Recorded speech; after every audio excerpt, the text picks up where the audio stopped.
This is Duke University.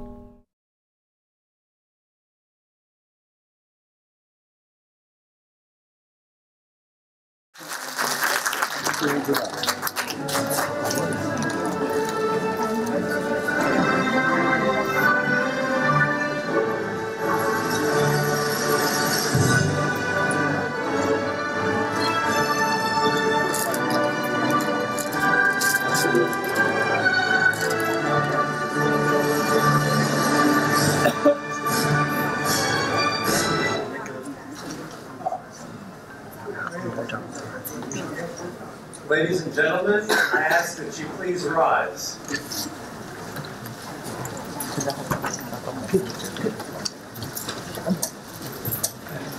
On behalf of the faculty and staff, I present to you the Duke Kunshan University Master of Management Studies class of 2017.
Please be seated.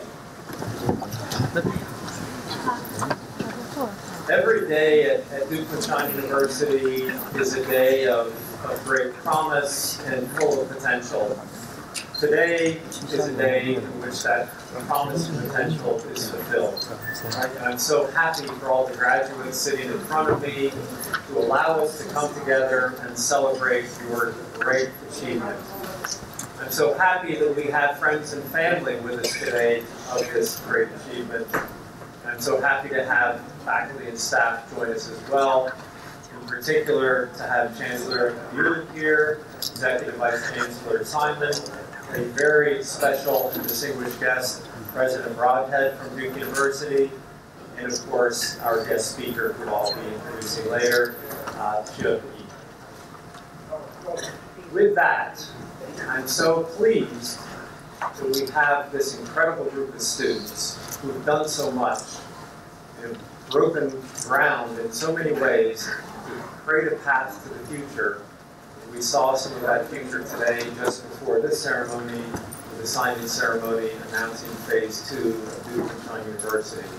Without you, that would not be possible. And so we're so grateful to you for all that you've done to make this great place even better. With that, I'd like to turn things over to Chancellor Buehler.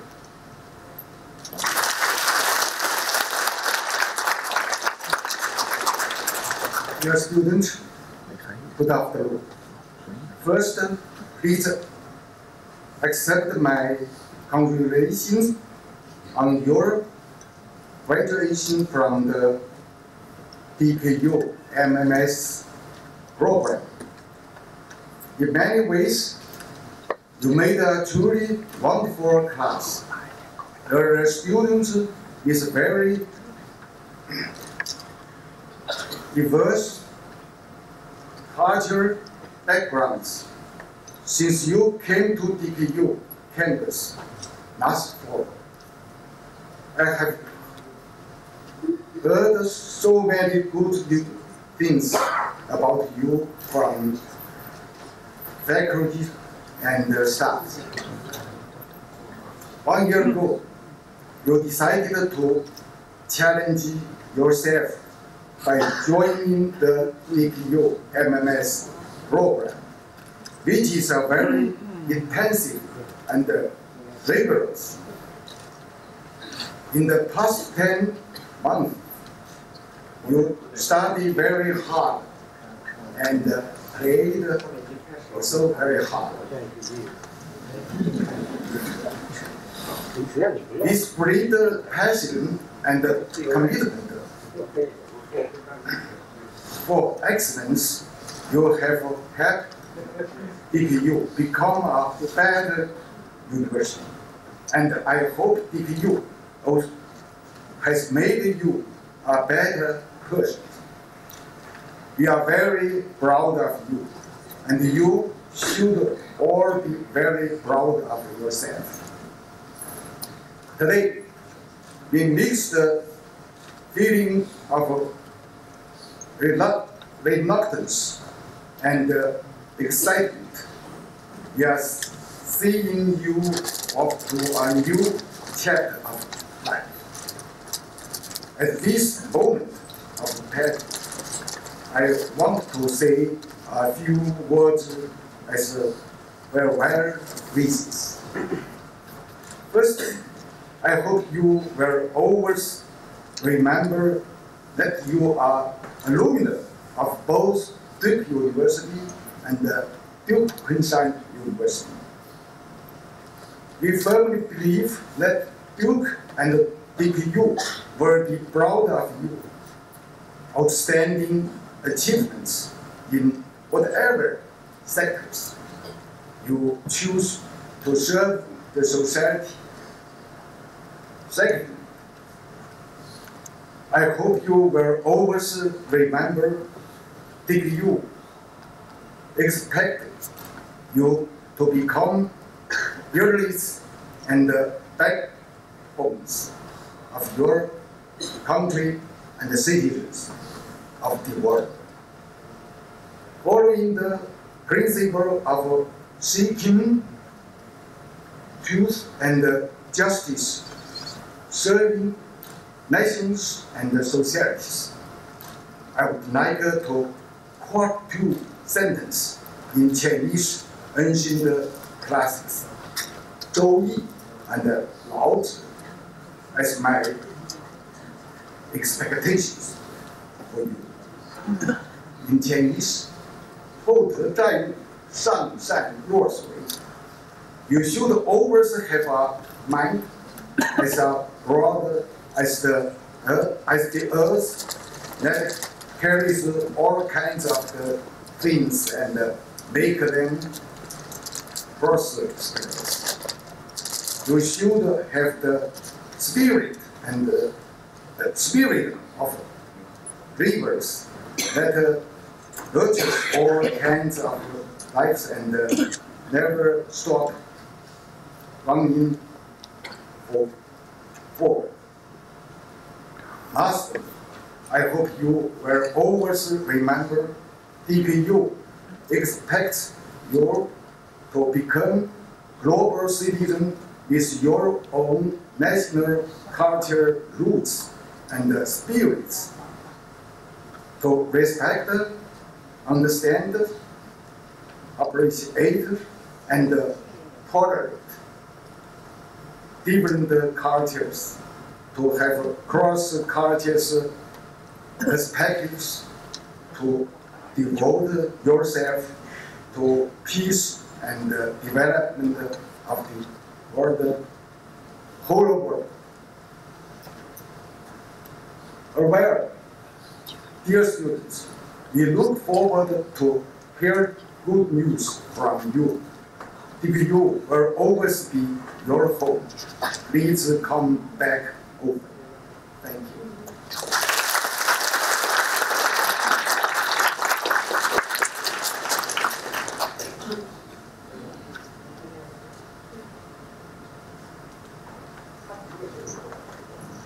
Graduates of the MMS program in 2017, parents, guests, DKU colleagues and staff, welcome again here today for what promises to be, I think, a very important day in the lives of our graduates.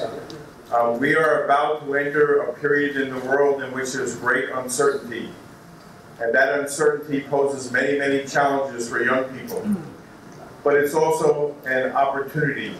Every challenge out there represents an opportunity for you. And as you look at the possibilities out there, I would strongly encourage you not to feel overly stressed, overly pressured, or overly challenged by a day or two there where you don't seem to have the clarity or you don't seem to have the sense that you're in control of your own destiny. I was on an airplane the other day and I happened to stumble upon an article written by Thomas Friedman.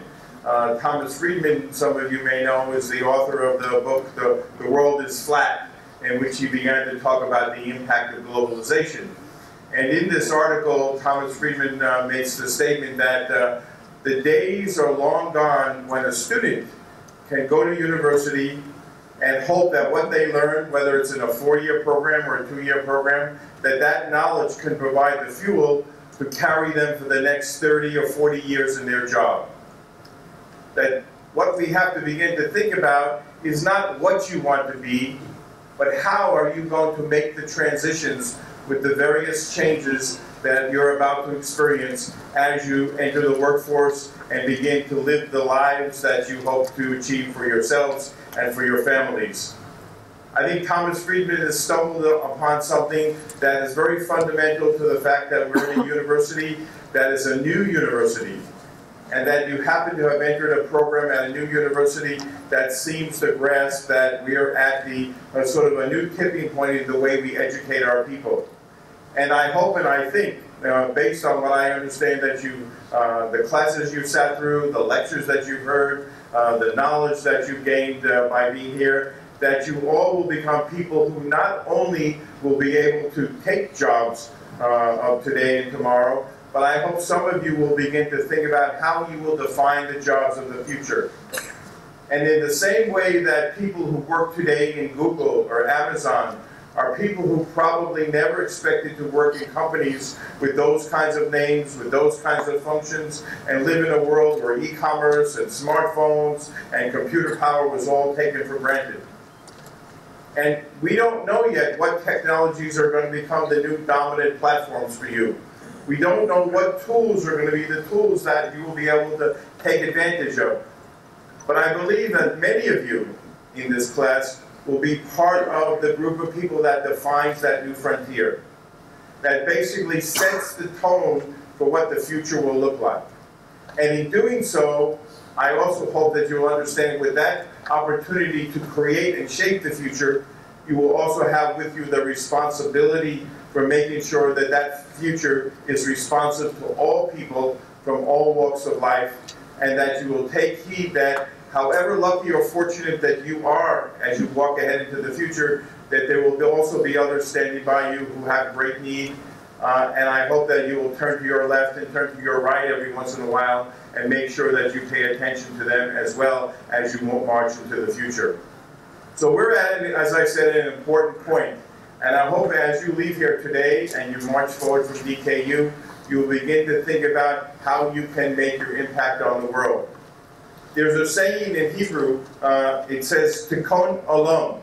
It means how you can leave the world a better place than when you came into it.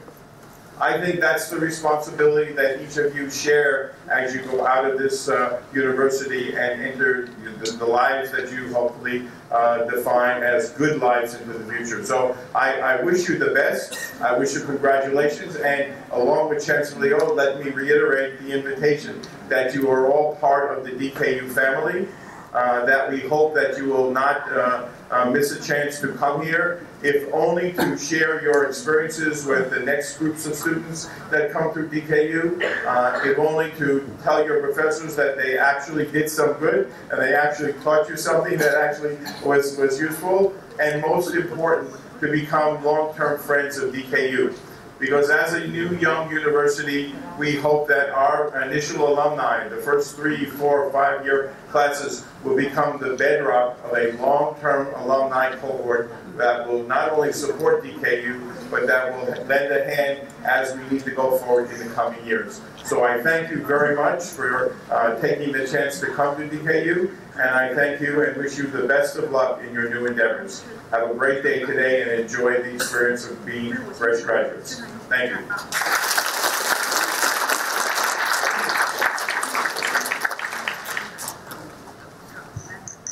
I'd now like to ask Ashwant AR to come forward to present the Excellence in Teaching Award.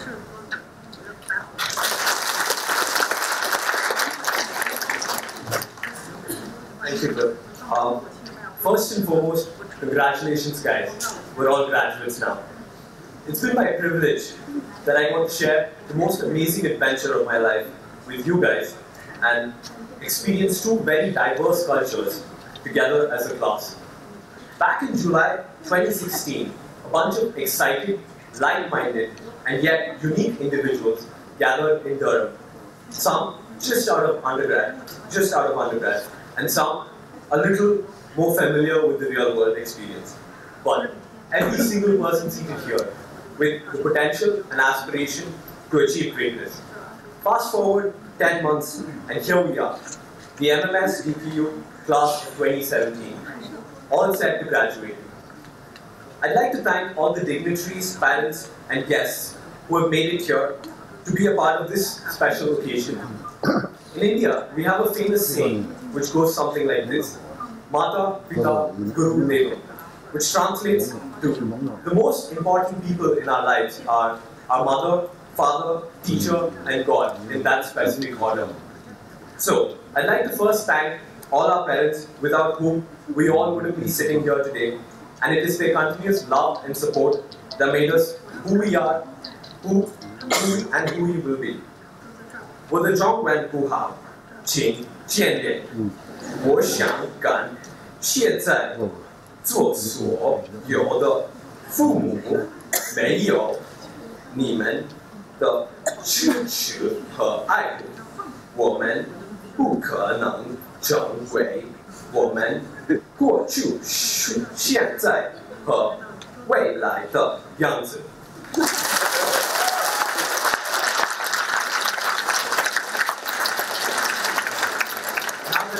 Attention with my badly pronounced and probably listens to a Chinese speech, let me move on to the main segment of my speech. We also wouldn't be here without our awesome professors. They had an expert understanding of their subjects. Each of them had a unique and innovative method of teaching, and most of all, they were approachable and patient to answering our questions. Trust me, I would know. Amongst this very capable pool of faculty, it's hard to pick one, but certainly, we all have our favorites. And this award, the Excellence for Teaching Award, is to honor the person whose teaching style resonated with most of us. Before I announce who the winner is, I wanted to share an experience from this class. For this class, we had a 24-hour simulation where every 5 minutes was a day in the simulation. So this meant we had to be very responsive to the changes in the business environment. And all of us were glued to our computer screens the entire day. Some of us were constantly checking the simulation results in class, some of us looking at them during dinner, and some of us even took our laptops to the gym. But something I never forget was how Kanak, Binshin, Shayan, and Crystal were taking turns throughout the night monitoring the simulation, with Kanak taking over from 1 AM to 4 AM, and Binshin from 4 AM to 7 AM. It was a very stressful experience, but also an enjoyable one. This simulation was for our Operations and Supply Chain Management class, taught by Professor Kevin Chan. And it is my honor today to award the Excellence in Teaching Award on behalf of our class to Professor Kevin Chan. A big round of applause, please.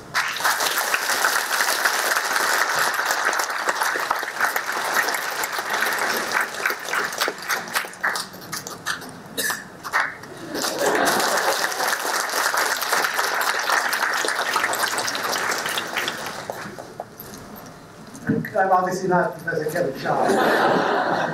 But on behalf of Kevin, who couldn't be here today, he's still in Durham right now.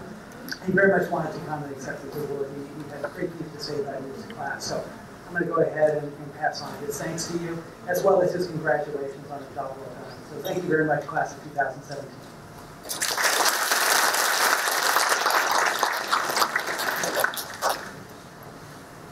In the spirit of giving and continuous improvement, I'd now like to welcome to the stage the people whose work this year will help DKU to continue to grow.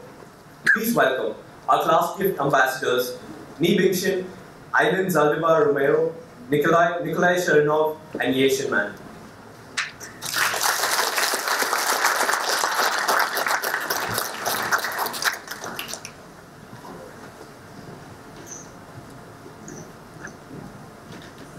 Thank you, Ashwan.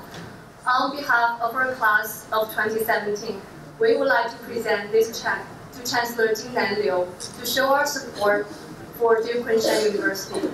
This gift to Duke Kunshan University will help support the founding priorities of our university and the MMS program to pave the way forward to the future students. This was a great year. We raised 5,555 RMB with a 100% participation rate from our class. Thank you, class of 2017, for your collaboration and support.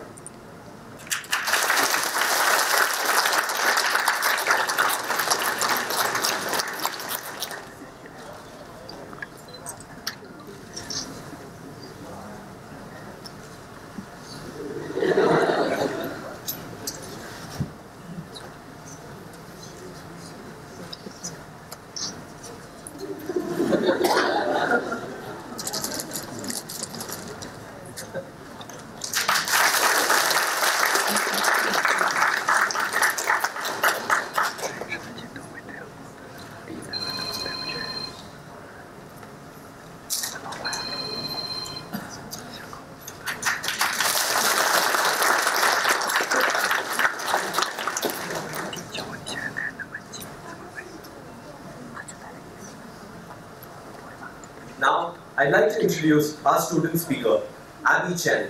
She's our class president and the recipient of the Distinguished Service Award this year, my personal friend, and one of the most helpful persons we all know. She, along with Ashley, Anne, Bonnie, and Steve, have been instrumental in organizing all the wonderful out-of-class experiences. I give you Abby Chen, our speaker for today. Thank you.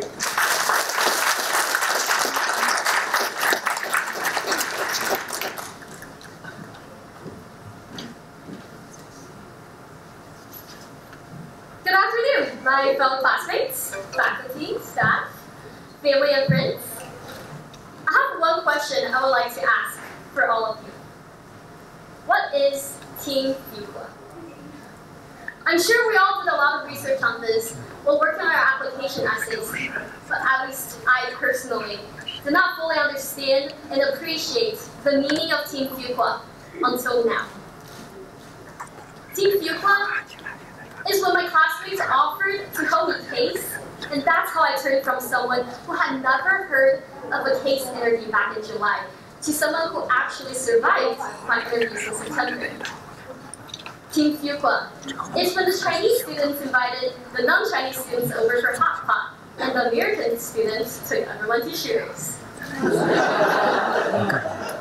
Team Fuqua is after stressing over team assignments, we go out, grab team dinner, and then we help each other out for tomorrow's big presentation.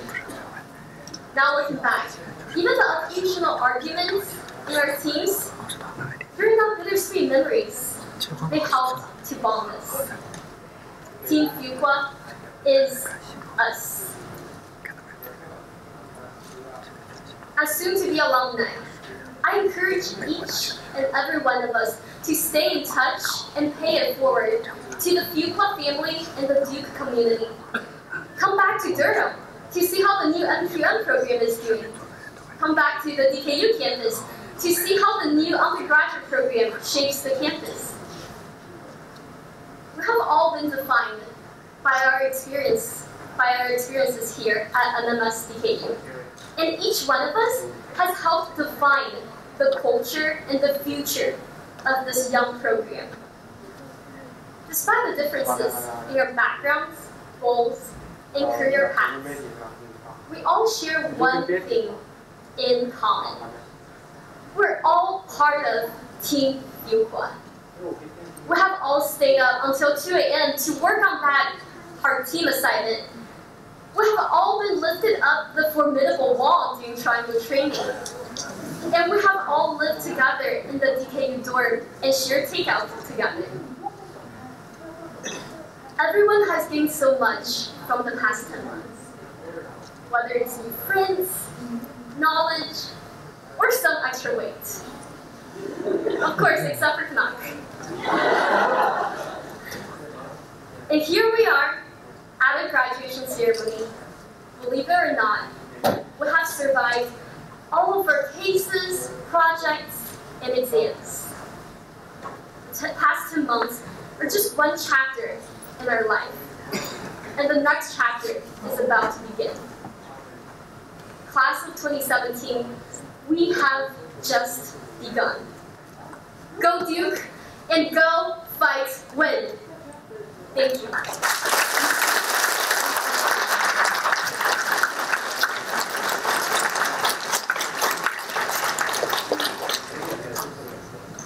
Thank you, Abby, for your great remarks and for calling out Team Fuqua.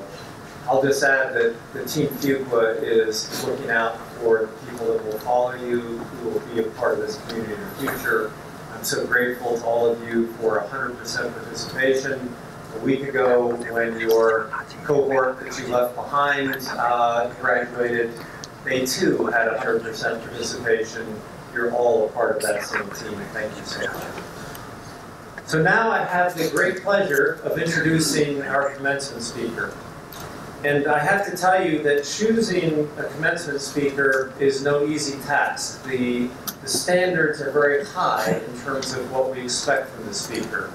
We want someone who has accomplishment, because we want to see you to see someone that you could emulate and say, I'd like to have that level of accomplishment in my career at some point. But we don't just want accomplishment, we want experience and the wisdom that comes from experience, because we want this person to share insights about the path that you could possibly take, and to leave you with a sense of optimism and hope about where you will go in your future. But it's not just that we want the wisdom and success and experience. We want someone who's accomplished things in the right way, who's truly a role model, not just in terms of what they've accomplished, but in the way that they've accomplished things in their careers. Then we also think it's nice if that person has a connection to the Duke and DKU. And so all of that is a pretty high standard in terms of actually finding someone who meets those criteria. And then I was given one more request in choosing our commencement speaker this year, which was, why don't we choose someone who represents the new economy in China, who is involved in the innovation that's happening in this country and in this part of the world, to give you a sense of what does the future look like as you think about your own careers and the innovation that you will be involved with. And I could not be more pleased that we found someone who meets all of those criteria. So we're very, very fortunate to have Shi Yi join us today. And let me just give a brief background that he has. So he is the founder and managing partner of Lily Asia Ventures, which is a venture capital fund. And they invest in the biotech space, and so they're very much involved in finding new startups that are innovating in the healthcare space, in particular about 70% in the biotech space. He's been incredibly successful in that space, and as a result has much to share in terms of his lessons. He is someone who has always done things the right way. He's someone of uncompromising integrity. He's someone of incredible humility, despite all of his great success. And he's someone of great wisdom, which we know because he's been to DKU several times and shared his wisdom in the past. And so he's someone who really checks all those marks. In addition, he has wonderful Duke connections. All of you soon, you haven't quite got there, by the way, yet. You haven't quite graduated, but soon that's going to happen. You'll have one Duke degree. He has 2 Duke degrees. So we fondly refer to that as being a double Dukey. And so he has an MBA from the Fuqua School, and he also has a PhD from Duke. And so he's someone who is deeply connected to Duke. He currently serves on our East Asia Advisory Board. He spent the day with me yesterday in that capacity and has been completely committed to doing whatever he can to make DKU a success. With that, I'll get out of the way and let you take over. Thank you. Thank you very much, Golden, for a very kind introduction. I think with your introduction, I would almost feel like it's definitely that the audience the very kind introduction of the background. I'm very honored to be here, and when I found out that President Board was here, I was in panic mode. Good thing I didn't find out until the day before yesterday. Or I will be in panic mode for not only 2 days, but 2 months. Good afternoon, I'm Chancellor Liu and Vice President Simon, President Board. Friends and families of DKU, and new graduates, I see a very happy face. Those are happy faces after surviving a very tough year. You guys work very hard, and as Chancellor Liu said, you also play hard. And you earn a very well-deserved and extremely precious degree. So well done, congratulations. Let's give another round.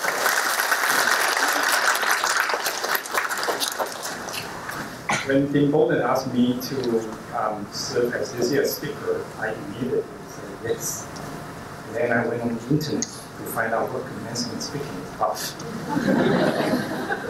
Then I realized that I'm supposed to share my wisdom of life with the young graduates. That has given me a lot of anxiety. You would think a middle-aged man like me easily have a few tips to share. I even think of the words of the great Chinese philosopher Confucius, who says something like, I think he says something like, a man in his 40s should no longer be confused. Something like that. Well, Confucius might have said that. But me, I'm 45, and I am just as confused as I was 25 years ago. So you should feel free to throw away everything I say if it doesn't make sense. Having said that, I did spend a lot of time to seriously reflect on my life and try to come up with useful lessons. And I found 2 stories which I'd like to share with you. The first story actually happened while I was at Duke from 1993 to 1999. In 1993, I came to Duke as a graduate student to study biochemistry. I had just finished my college with a bachelor degree in biology in China. So it was a very natural thing and logical thing for me to continue on with graduate studies. At that time, in the early 1990s, China was going through a period of rapid industrial growth, driven by the application of science and technology. So science and engineering degrees were very popular and very useful. I wanted to get a degree, a PhD degree in biology, and build a career as a scientist in China. And my father had even high hope for me. He wanted me to win the Nobel Prize someday. Yes, every Chinese father had that hope. Well, neither he or I could have imagined that my plan would change, and I would switch from science to business only a few years later. What happened was, I think it was in my second year, towards the end of my second year at Duke, I had started to realize that I lost interest in science. And it's kind of a scary finding. My research did not really suck, but it was mediocre. And more importantly, working in the lab, reading papers and writing grants. Things that a scientist is supposed to do that felt less and less exciting. And even though I have tremendous respect and deep appreciation for science. I felt like I cannot see myself working in that on a daily basis. So it's this little voice in my mind whispering that perhaps I should consider something different. And what's starting out as a little voice had grown louder and louder to the point where I did not know. I knew I had to do something different. Now, I was not smart enough to go to medical school or law school, so business school seemed like a practical option. No offense to the business school. I was one of them. And nowadays, in China, the culture of business is very prevalent, perhaps too prevalent. But back then, things were very different. As a child, I had been brainwashed about the nobleness of science, the evilness of business. And so leaving science is not a very honorable thing to do. And by leaving science, I would also have wasted many years of hard work as a biology student. My father probably did disappoint in me, and my professors were viewing me as an academic loser. So those things were unpleasant things that I could have avoided if I had just stayed the course and kept doing what I did. So I felt like I was in a dilemma. I was confused. On one hand, I wanted to change, but on the other hand, the psychological barrier is high. Should I change, make a change, or should I stay the course? That decision disturbed and even tortured me for almost a year. At that time, there were two advices I got, and both were very enlightening. The first advice says that I should wake up one day pretending that I had made a decision one way or the other and see how the day goes. Do I feel motivated or do I feel depressed? The other advice said I should just flip a coin, but don't base the decision on how the coin actually flips. Base the decision on my emotional reaction to the result. Do I feel happy or sad? And the coin ends up down. So I did try both methods. Both were clearly telling me that I should make a change, make a move.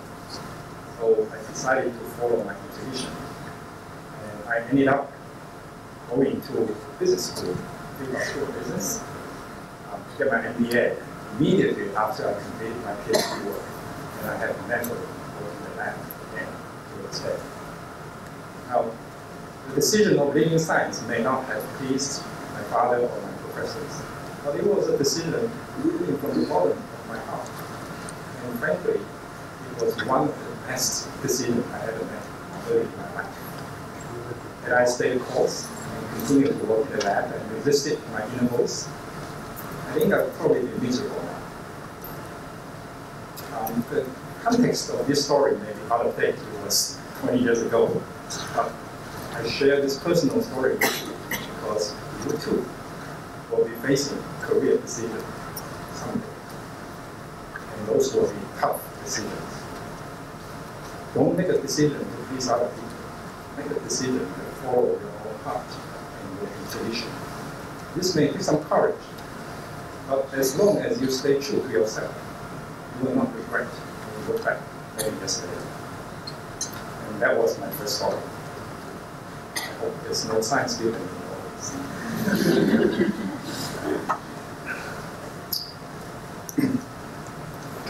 Now, if you listen closely, you will notice that when I make a switch from science to business, it was a decision largely based on what I did not want to do.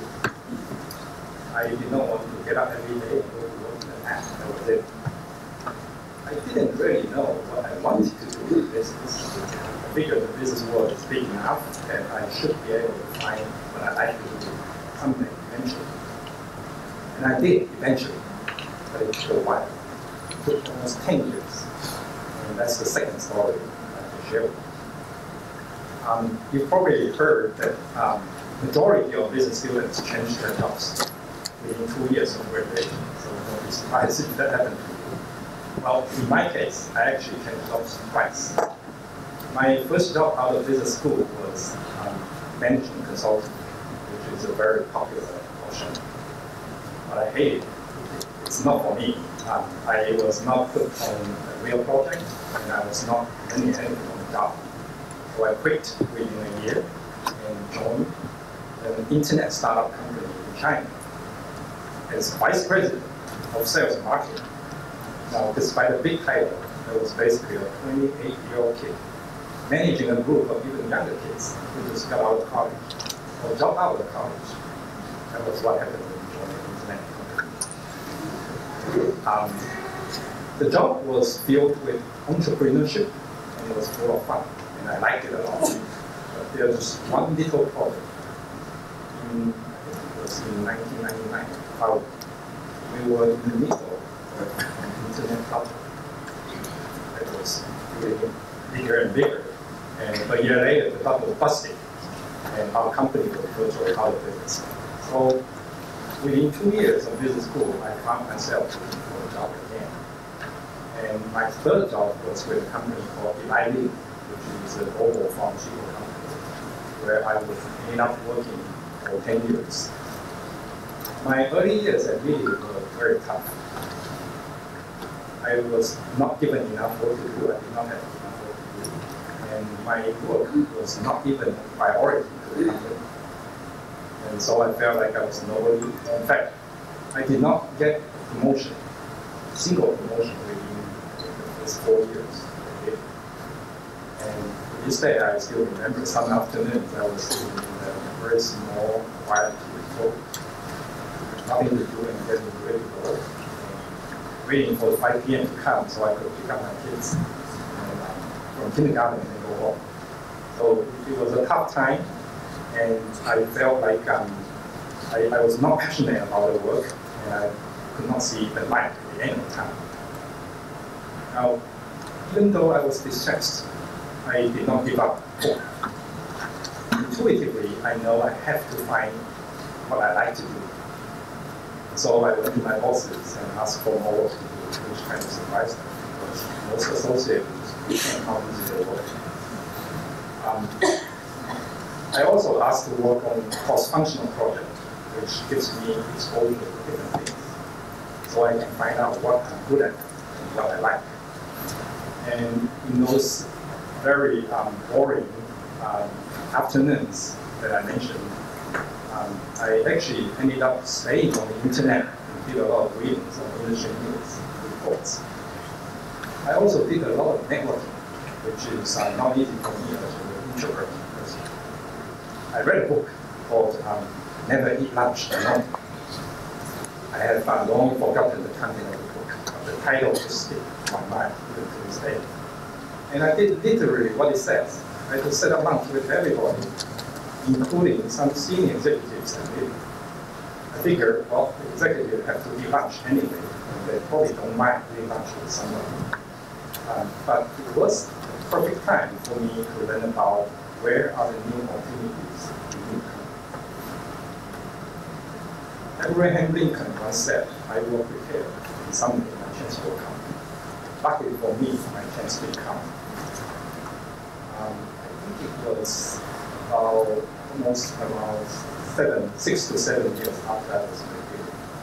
Really, for whatever reason, decided that they want to set up a venture operation in China to invest in biotech companies. And they needed someone to lead the effort. Now, really, it was not an easy working environment at that time for foreign employees, and I was considered foreign employees. And most of the Chinese employees ended up leaving, and that's the only one left. They needed a Chinese to lead the effort. There I was. And I was very well prepared for the job, because throughout the 6 or 7 years I was at Lilly, I secretly and quietly had built up a reputation of being a very hard worker and always wanted to do more. My rigorous reading had made me knowledgeable about the pharmaceutical industry, and my networking had made me known to the Lilly executives. So I was very well prepared for the job, and I got it. As a venture capitalist specialized in the biotech industry, it's a very, very niche job, but it was the perfect job. It fits my background, my interest, my strength, and even my weakness.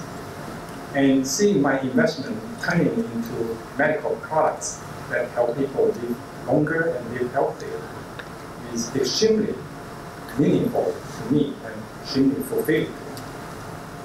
And 4 years later, I even set up my own firm to do exactly the same thing, but with a bigger capital base to have a bigger impact on the discovery of innovative medicines. And I just love doing it. I go to bed thinking about work, and I wake up in the morning looking forward to work.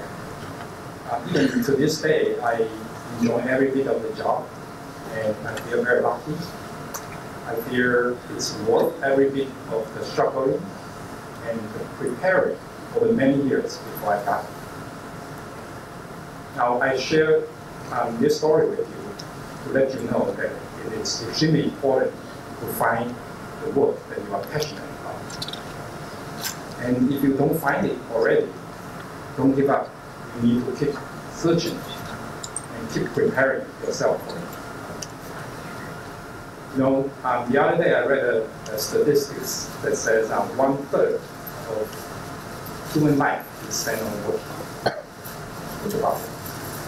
It's kind of scary, isn't it? It would be scary if you don't love what you do. It would be a waste of a lot of time, which a lot of us don't. But on the other hand, if you do love what you do, then you would actually spend so much of your time, your effort, your mind, and your heart into it, and you will not even notice that.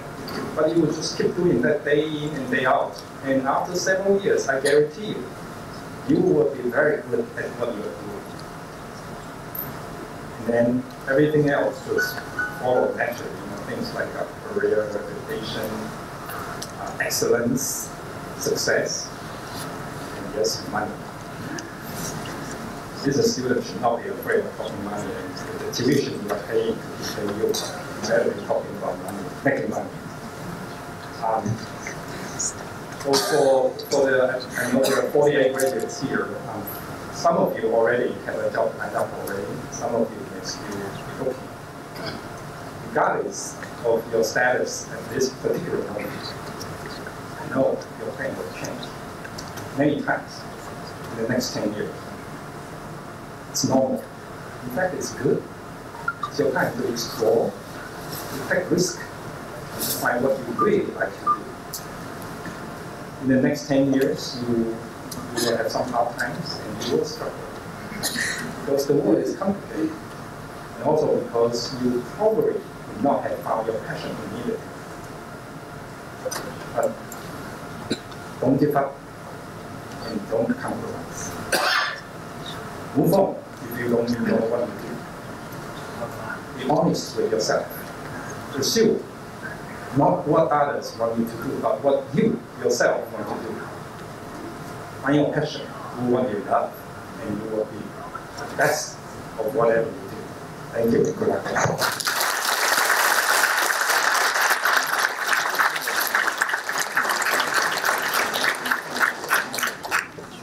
So you filled every expectation. Thank you so much for sharing your wisdom about your journey. And I have, on behalf of the DKU, the Duke, and the Fuqua community, I have a gift of appreciation.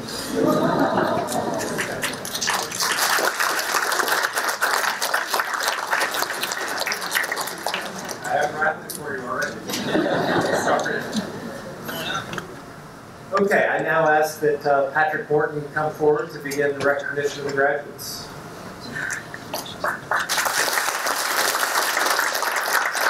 We'll be calling all the graduates to receive the recognition of friends and family and faculty. So many people.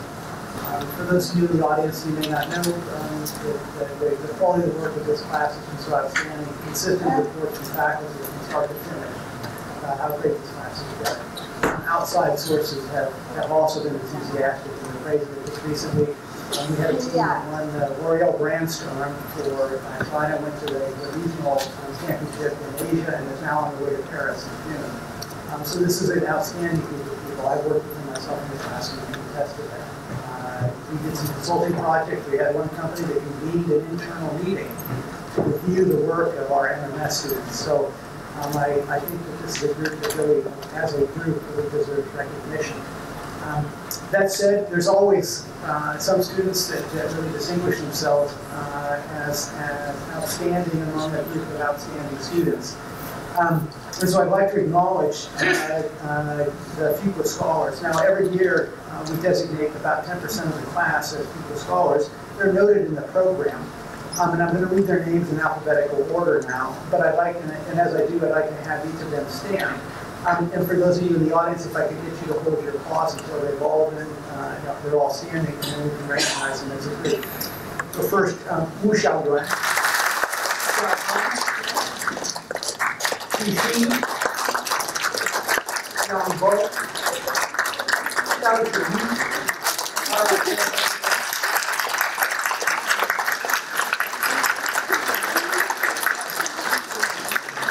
Second, the students in the graduating class in the Fuqua and DKU faculty and administration are asked to nominate and select the students that they think contribute the most to building, nourishing, and sustaining the Fuqua and DKU community during their time in the program. I can personally attest to the fact that this year's recipient of the Distinguished Service Award is consistently engaged in both the classes she took and the community around her, both in Durham and here in Kunshan. So I'd like to ask Ms.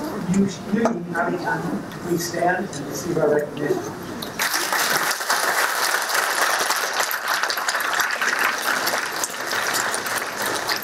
Now, since this is the last time I'm going to address you as students of the class before you become the class of 2017 as alumni officially, I'd like to take a minute and thank you all for the work that you've done as members of the Duke Kunshan University community. I think I can speak for all our faculty, not just the MMS faculty who were in the classroom with you, in saying that you made us very, very proud of how much you've embraced the challenges of your program and that is presented to you, and the enthusiasm with which you seize the opportunity before you. And so I want to wish you all the best of luck in the future that will unfold before you. Thank you. It's now time to individually recognize each of you, and so I'd like to ask Dean Boulding, Chancellor Liu, Executive Vice Chancellor Simon, President Broadhead, and Dr. Sher to stand. And then I'm going to call to the stand Ms. Ann Lee, Bonnie Liu, and Dee Wu, who are our program support team, who are going to introduce the students one by one.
Romero.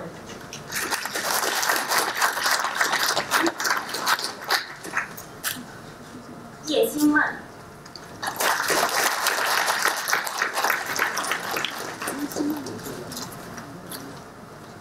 Nikolai Shirinov.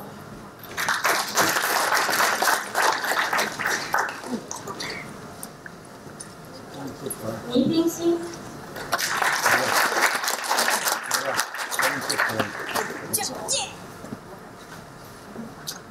Chen Yuyin.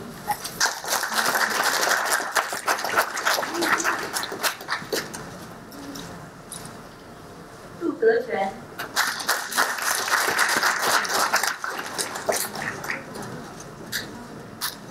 放宇哲。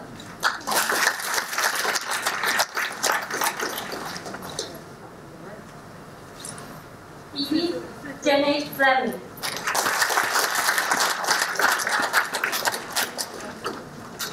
韩孝文。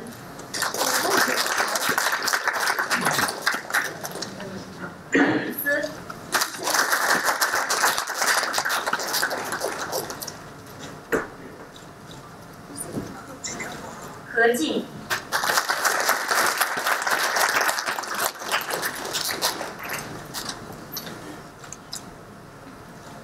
红。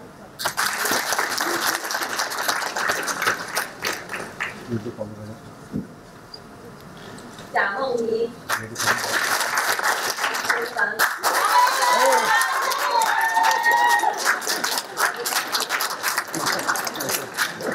黄宏清。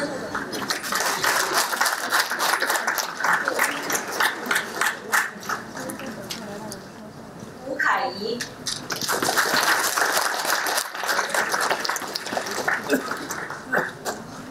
洪一鸣。罗瑞林。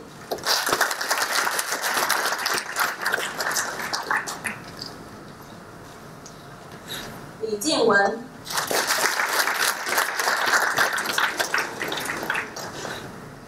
李萧炎。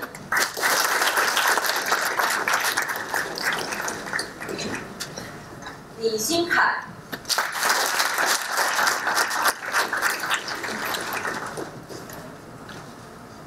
林平君。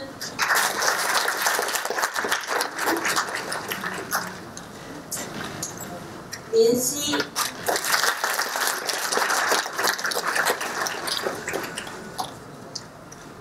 陆艺能。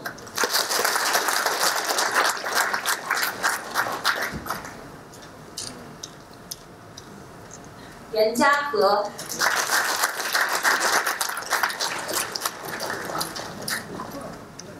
孙思远。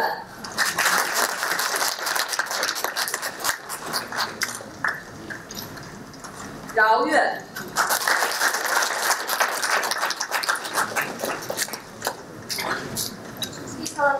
Plaki Ilang.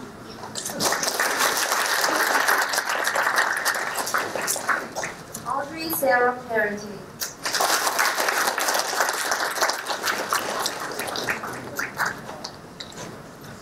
Dorotheus Papavisilis.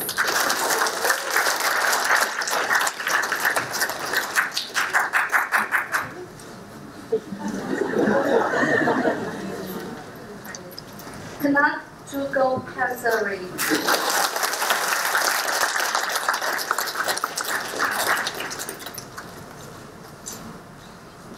Ashley Lauren McNeil.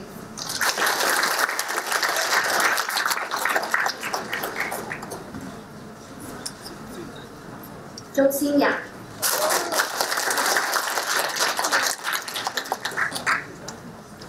Zheng Tianyu.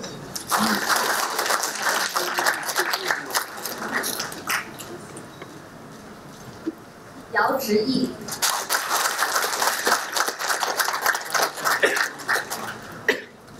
Yang Bo. Xu Xin.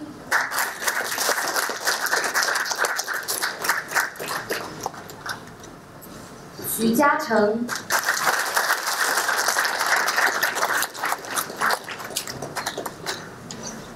Xiao Han.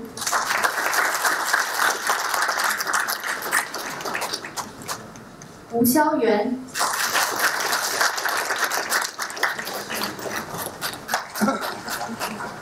Wang Zining.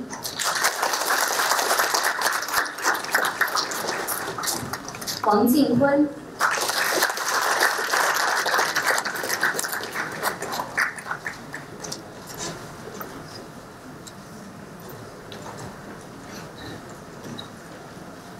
I ask all the students to please rise.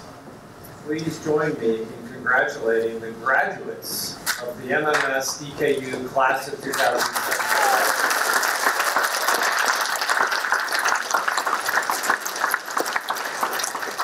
I'd like to thank friends and family for joining us today and making this day so special. I'd like to thank our student speaker, Abby, for your great remarks. I'd like to say that our highest accolade within the Fuqua community is Leader of Consequence, and you fully have earned that accolade.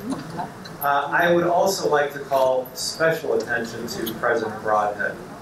In all the years that he's been president, this is the first time he's ever joined a graduation ceremony for business school students. So you are very, very special.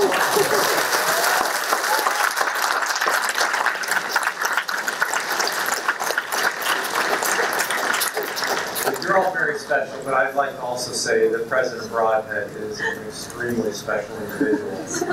He has done amazing things for Duke University, and I'm so happy that he's been able to share this event with us as he steps down from the role of presidency. He has been just fantastic for the university.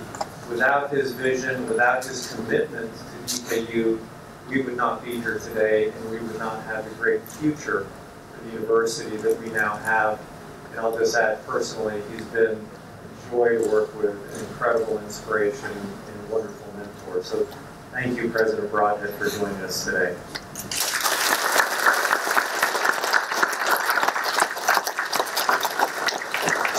Finally, I'd like to talk to the students, and I want to start by thanking all of you. And it's been said today that the highest form of leadership is to leave something in better shape than when you arrive. And all of you have certainly done that. Every group of students always asks me, what makes us special? And I've learned over the years that when I'm asked the question, what makes us special, what you're really asking is, are we your favorite students ever and the best students that you've ever graduated? And so let me just say, you are the best students that you've ever graduated. Let me also say that you should hope that I say the same thing to the people who graduated a year from now. Because thanks to what you've done, thanks to your willingness to invest in the DKU program, we should have better and better students every year, and as a consequence, the value of your degree should go up every year. And so, but you have done everything that we've asked for, and honestly, the ceremony that we had today would not have happened without you. Because the fact that you are such a great class, the fact that this program is so successful, gave the confidence to the university and to the faculty at Duke University to say, this is something that can work, this can be sustained, it can be excellent. And a basic condition for moving ahead is that we have to be able to achieve excellence in all that we do. Thank you for showing that path forward. We can truly achieve excellence. And so for that, we owe you a deep thanks. So thank you.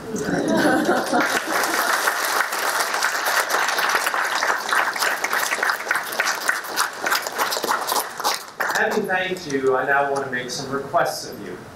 And it's not to ask you for money. That will come. That's one of the joys of being an alum, is you get asked for money so that you can support the people who follow you. But for now, the first thing I ask of you is, this day is about you.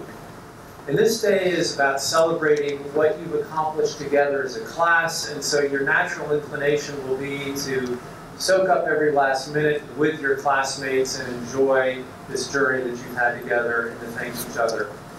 But I would like you to pay special attention to show appreciation for all the people who got you here. So the friends, the family, the faculty, the staff, the people who allowed this great moment to happen, make sure you thank them and thank them profusely and thank them often. Because, like in the case of any great team, you got help. You got help to be where you are today. And it's not something you do on your own. It's something that you do with a great support network. And so make sure you thank those people. And for the people who aren't here with you today, make it a point to thank them as well. The second thing that I ask of you is, please stay connected. Connected to, and now this is an interesting thing. You may remember when I welcomed you to Duke University, I said, you are joining one of the most amazing programs in the world, because you will end up with connections that connect you to Duke University, the Fuqua School of Business, and Duke Kunshan University. And if you throw yourself into this program, instead of falling between all of those different groups, you will be a great part of all those groups. What I ask of you is you stay connected to all of those entities, and keep in mind that you can give back by staying connected and investing in the people that will follow you, not just with your financial support, which is fantastic, and to have that 100% participation is great, but to invest your sweat equity, to give the advice that you will be able to give to the people who follow you, provide the networking opportunities for the people who will follow you. It's incredibly important that you make sure that you continue to invest in what you've built, because we can make something great even better. So please stay connected to us. The next thing I'm going to ask for, you're going to probably say to yourselves, as soon as I say, of course we'll do that. But I have to tell you anyway. What I'm going to ask of you is, please stay connected to each other. You've created an incredible bond. You've gone through something together that is absolutely extraordinary. And because you've gone through something challenging and amazing, you've created these deep bonds with people who come from all over the world and will go all over the world. And they will be your friends for life. And you're probably thinking, well, of course, these people are so important in my life, I can't imagine my life without those connections. But I'm going to tell you a secret, which is if you do not pay attention to these bonds, they will decay. If you just take for granted that you're going to be best friends with your classmates for the rest of your life, you will lose touch. It takes work. You must work on maintaining these relationships, because if you don't, things will just kind of dissipate. And that would be a crime to throw away what you created here with each other, because you can be friends for life. You can get free room and board pretty much wherever you go in the world, free meals. Take advantage of all that. Stay connected to each other. The final thing I ask of you is in some ways the simplest thing to ask for, but in practice the hardest thing to ask of you, which is we talk about this idea of making a difference in the lives of people. All of you have made a significant difference in your own lives. You've gone through a transformational experience, and you've helped each other with that transformational experience. But part of being a member of Team Fuqua is the idea of what you really need to do with your lives is to make a difference in the lives of others. To lead a life of real success and significance. Have a positive impact, and therefore make the world a better place.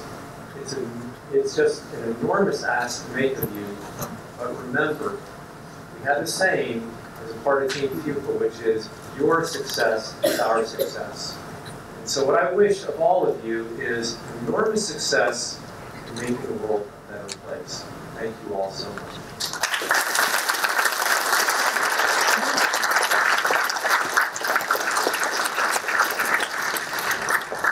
I can ask you to sit down, but first I'm going to ask two things.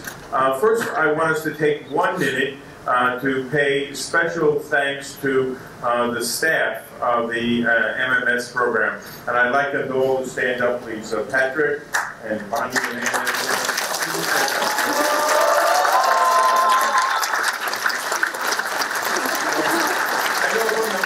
To come to today, and you're graduating, they have taken very good care of you. And I know that for the last year, they have been the most, you all have been the most important things, or one of the most important things in their lives. And I think that you got a lot of TLC from them, a lot of sometimes hand-holding, and then a lot of also tough talk when you needed it. So again, please let's thank them for a job great done.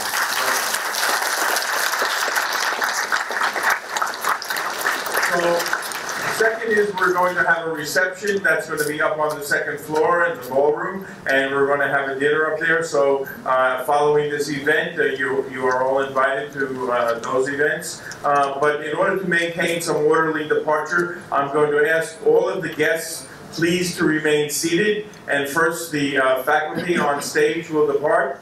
Then our students or our graduates will depart, and then I will ask everyone else in the audience to feel free to leave, and we will all see you on the second floor. Thank you all very much, and thank you all for coming, and once more, congratulations.